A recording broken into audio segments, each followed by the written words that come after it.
अस्सलाम वालेकुम एवरीवन। आज हम एक्सरसाइज 2D का क्वेश्चन नंबर 3 करेंगे। An elastic band which is 72 centimetre long is stretch to 90 centimetre. Find the percentage increase in its length. Question number 3।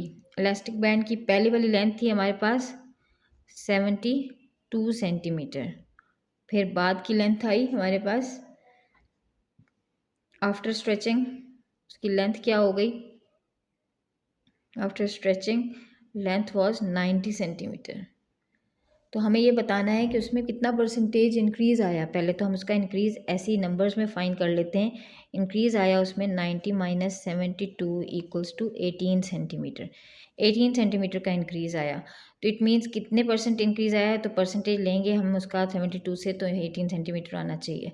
अब हमें percentage नहीं पता, तो हम परसेंटेज हम जब लेते थे तो क्या करते थे कि this percentage of 72 centimetre is equals to 18 centimetre. तो अभी हमारा इंक्रीज़ हुआ होगा 90 सेंटीमीटर। तो इतनी परसेंटेज फाइंड करने के लिए मैं इसको लिख दूंगी एक्स परसेंटेज ऑफ, क्योंकि हमें परसेंटेज नहीं पता। तो एक्स परसेंटेज ऑफ 72 सेंटीमीटर हमारे पास क्या होगा, यानी एक्स बाय 100 हमारे पास into 72 centimetre equals to 18 centimetre. ठीक है, तो ये हो जाएगा 72 एक्स बाय 100 इक्वल्स टू 18। इसी तरह 72x इक्वल्स टू 18 इंटू ये इधर आके मल्टीप्लाई होगा तो 1800 बन जाएगा। और x हमारे पास 1800 डिवाइडेड बाय 72 हो जाएगा। जब 72 इस तरफ आएगा और x हमारे पास हो जाएगा 25%। So x is equals to 25% is your answer.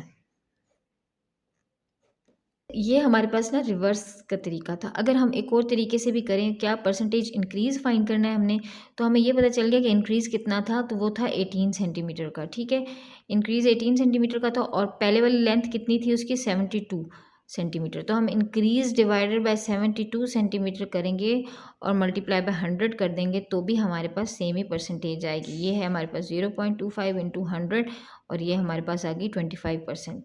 तो दिस इज़ द आंसर। तो आप दोनों तरीक़ों से सॉल्व कर सकते हैं, ये डिपेंड करता है कि आपको कौन सी चीज़ ज़्यादा ईजी लगती है। क्वेश्चन नंबर 4 करते हैं।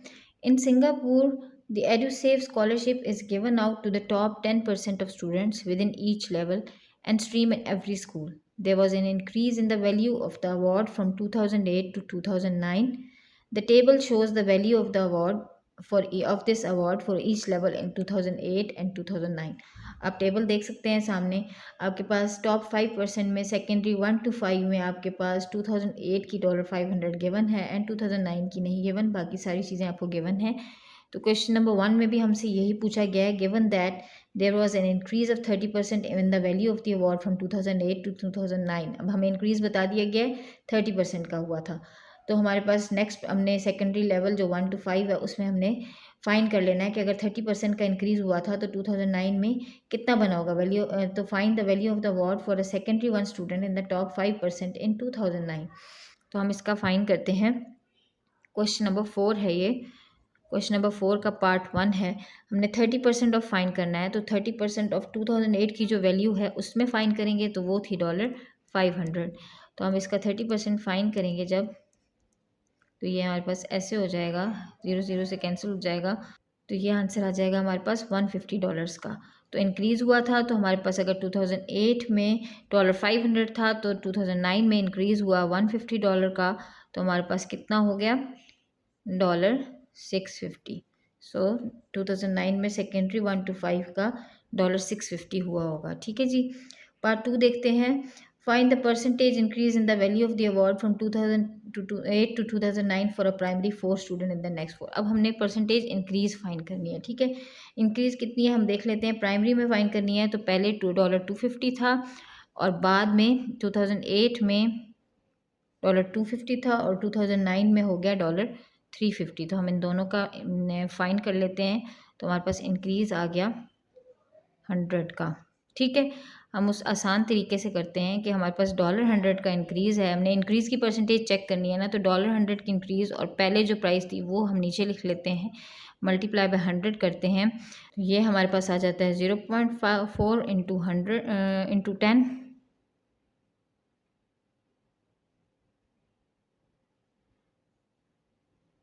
अगर हम इस तरह करें, ये 0.4 बनता है और 100 ही इसी तरह रखते हैं, तो हमारे पास परसेंटेज आ जाती है 40%। इट मीन्स कि 2008 से 2009 40% का इंक्रीज़ आया था अवार्ड्स में। ठीक है जी, so this is your answer. अच्छा जी, क्वेश्चन नंबर 5 देखते हैं। The price for desktop computer decreases from $1360 to $1020। Find the percentage decrease in its price. तो हमारे पास जो है ना वो डेस्कटॉप कंप्यूटर है जिसकी पहले की प्राइस थी, बिफोर प्राइस थी हमारे पास $1360 की, और उसके बाद आफ्टर प्राइस हो गई हमारे पास $1020 की।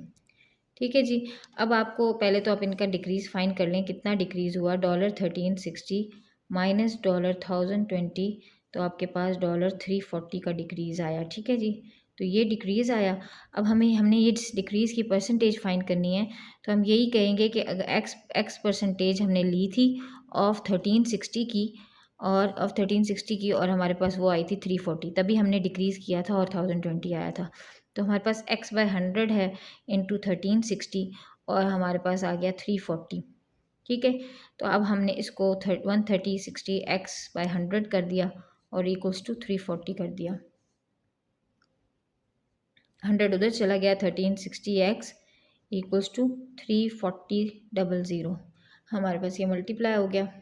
तो फिर जब x हमारा इस साइड पे रहा और 34,000 को हमने 1360 से डिवाइड कर दिया, तो x आ गया हमारे पास 25%।